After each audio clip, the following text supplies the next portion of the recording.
Di ba na yung pagta-third eye, pinipeke ko lang, di ba? Oh, Pero, ano ngayon? di ba eme-eme ko lang yung ano. O ano nga ngayon?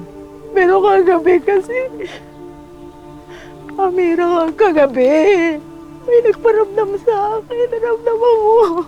Sa paligid ko, may sinasabi, may binubulong. Damishka, sorry wala akong oras para dyan eh. Pakinggan mo ko, Amira.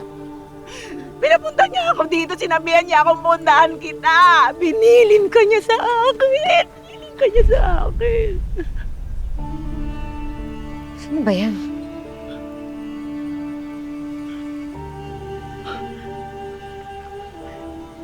Hindi ko alam. Hindi ko alam, pero... babae. Boses ng babae. Boses ng babae. Tapos, ang sabi niya, naramdaman ko, narinig ko yung boses niya. Sabi niya, puntahan mo si Amira. Sabihin mo sa kanya na mag-iingat siya sa lahat ng mga taong nakapaligid sa kanya. Kasi may isang tao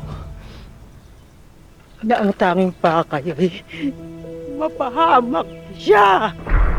Yun yung sinabi niya sa akin. Yun yung narinig ko. Narinig ko yun. Nararamdaman ko siya. Nasa paligid ko siya. Nararamdaman ko siya.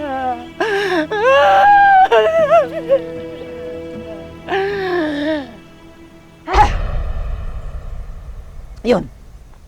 Sana naman tantan na ako nung nagpaparamdam sa akin. Nasabi ko na sa'yo. Yun na. Sino kaya ang kumausap kay Madam Mishka? Si Maria Makiling kaya?